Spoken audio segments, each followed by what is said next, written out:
বন্ধুরা, আপনারা কি জানেন আগে মানুষের পরম আয়ু ছিল 40 বছর, কিন্তু পরে সেটি হলো 100 বছর। আজকে একটি প্রচলিত কাহিনীর মাধ্যমে আমরা জানব কিভাবে একজন মানুষের বয়স 40 থেকে বৃদ্ধি পেয়ে 100 বছর হয়েছিল। ব্রহ্মদেব কী কারণে একজন মানুষের পরম আয়ু 100 বছর করেছিলেন। তো চলুন শুরু করা যাক। একবার একটি রাজহাঁস মানব সরোবরের পাহাড়ের চূড়ায় বসেছিল। এমন সময় সে দেখতে পেল গাধা, পেঁচা আর একটি কুকুর হেঁটে হেঁটে আসছে। তাদের পেছনে একজন মানুষও আসছে। তারা সকলে খুব খুশি এবং তারা নিজেদের মধ্যে কিছু কথাবার্তা বলছে। রাজহাঁসটি কান পেতে তাদের কথা শুনতে লাগলো। সে শুনতে পেল পেঁচা বলছে, ভগবান ব্রহ্মার দয়ায় আমি আমার 20 বছর বয়স দান করলাম। এতে আমি খুবই খুশি, কারণ আমাকে বেশি দিন দুঃখ কষ্ট ভোগ করতে হবে না। তার কথা শুনেই কুকুর ও গাধাও একই কথা বলতে শুরু করলো। তার পেছনে আসা মানুষটি তাদের কথা শুনে নিজের মনে মনে হাসতে হাসতে বলল, ওরা কি হারিয়েছে ওরা নিজেও জানে না। আমি পৃথিবীর শ্রেষ্ঠ জীব। আমি বুদ্ধি করে ওদের আয়ু নিয়ে নিলাম, ফলে এই পৃথিবীতে বেশি দিন বেঁচে থেকে এই পৃথিবীর সুখ স্বাচ্ছন্দ্য আমি ভোগ করতে পারবো। তাদের কথা শুনে রাজহাঁসটি কৈলাসে গেল এবং সেখানে মহাদেবকে বলল, হে ভগবান, আজ আমি একটি আশ্চর্যজনক ঘটনা দেখলাম।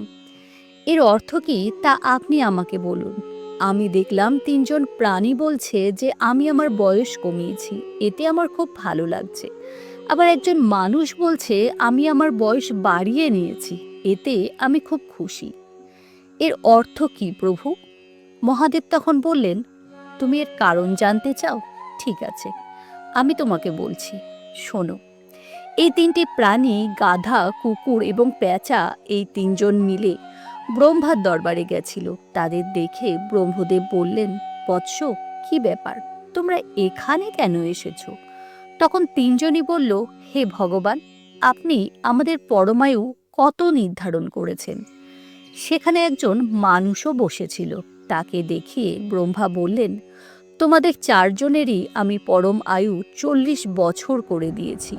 এখন তোমরা এই পৃথিবীতে আরামে 40 বছর পর্যন্ত নিজেদের জীবন উপভোগ করো। এই কথা শুনে গাধাটি বলল, হে ভগবান, এ আপনি কি করলেন? আমি যদি 40 বছর পর্যন্ত জীবিত থাকি, তাহলে এই দীর্ঘ সময়ে বোঝা বহন করতে করতে আমার জীবন শেষ হয়ে যাবে। এই কষ্ট সহ্য করা আমার পক্ষে সম্ভব নয়। আমি আপনাকে অনুরোধ করছি, আমার বয়স 20 বছর কমিয়ে দিন। ব্রহ্মা বললেন, আমি তোমার বয়স কম করব, তবে তোমার এই বন্ধুদের জিজ্ঞাসা করো তোমার এই বাকি 20 বছর বয়স তাদের মধ্যে কেউ নিতে রাজি কিনা।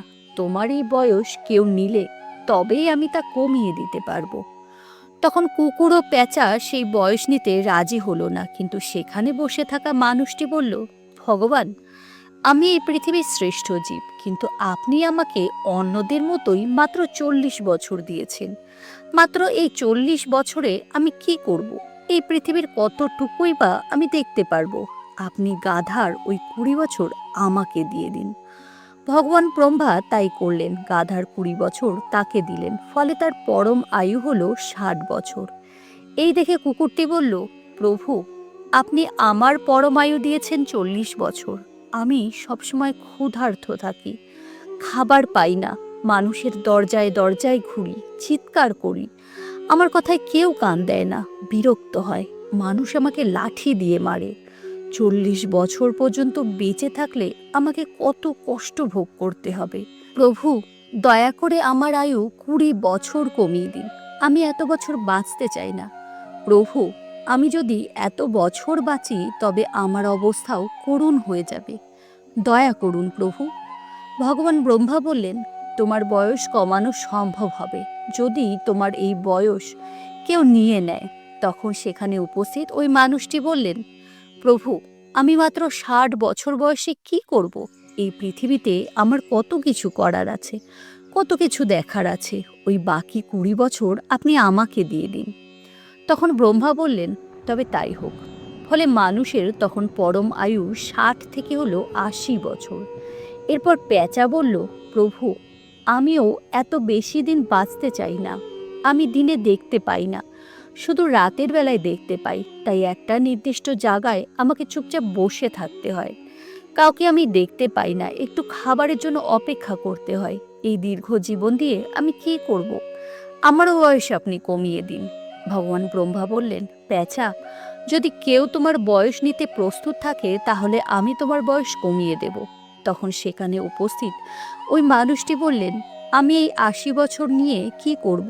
ওই 20 বছরও আপনি আমাকে দিয়ে দিন, আমার পরমায়ু 100 বছর করুন। ব্রহ্মা বললেন, ঠিক আছে, তাই হবে। আমি তোমাকে পেঁচার 20 বছরও দিয়ে দিলাম। এইভাবে তিনটি জীবের বয়স মিলে মানুষের পরম আয়ু হল 100 বছর। এরপর মহাদেব ওই রাজহাঁসকে বললেন, এইসব নিয়েই ওরা আলোচনা করছে এবং প্রসন্ন চিত্তে রয়েছে। তখন রাজহাঁস বলল, হে ভগবান, মানুষ ওই 3 প্রাণীর যে বয়স গ্রহণ করলো, এতে তার কি পরিণতি হবে? তখন মহাদেব বললেন, মানুষের জীবনের প্রথম 40টা বছর হবে খুব গুরুত্বপূর্ণ। এই সময়টা সে নিজের জন্য বাঁচবে এবং সে জীবনে যা হতে চায় এই বয়সে তা হতে পারবে। এই সময়ে নিজের বুদ্ধি সে প্রয়োগ করবে। কোনো বিষয়ে নিজ মতামত দেয়া ও সিদ্ধান্ত গ্রহণের ক্ষমতা তার থাকবে। কিন্তু 40 বছর বয়সের পর মানুষের জীবন গাধার মতো হয়ে যাবে। এই সময় তার সংসার বড় হবে, তার সন্তান থাকবে, দায়িত্ব বাড়বে, তার বন্ধু বান্ধবদের সংখ্যা কমতে থাকবে। আনন্দ উল্লাসে সে দিন কাটাতে পারবে না। সংসারের বোঝা বা দায়িত্ব এসে পড়বে তার ওপর, সেই দায়িত্ব তাকে বয়ে বেড়াতে হবে। আর সে যদি আনন্দ উল্লাসে দিন কাটাতে থাকে তবে লোকে তাকে খারাপ কথা বলবে। এরপর যখন 60 বছর বয়স পূর্ণ হয়ে যাবে তখন তার দেহের শক্তি হ্রাস পাবে, বার্ধক্য বৃদ্ধি পাবে। কোনো বিষয়ে তার মতামত কেউ গ্রহণ করবে না। সে সব বিষয়ে নিজের মতামত দিতে চাইবে, কিন্তু কেউ তাকে গুরুত্ব দেবে না। তার কথা কেউ শুনবে না। সে একা একাই কথা বলতে থাকবে।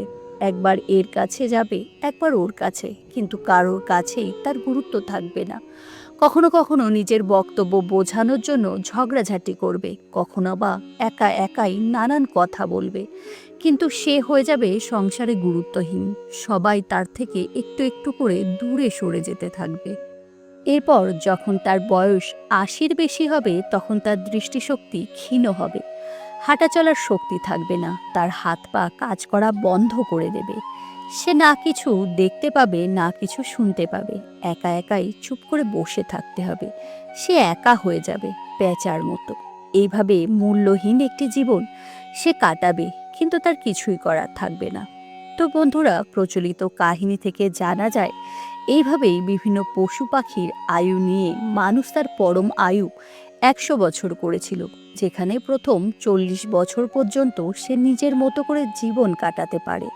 পরবর্তী 20 বছরে তাকে সংসারের বোঝা বহন করতে হয়। এরপরের 20 বছরে অর্থাৎ 60 থেকে 80 বছর বয়সে সংসারে তার গুরুত্ব কমে। সে নিজের বক্তব্যকে বোঝানোর চেষ্টা করে, কিন্তু তা কেউ বোঝে না। আর বাকি 20 বছরে অর্থাৎ 80 থেকে 100 বছর বয়সে তার দৃষ্টিশক্তি ক্ষীণ হয়ে যায়, দেহের শক্তিও কমে এবং প্যাঁচার মতো একাকী জীবন সে কাটাতে থাকে।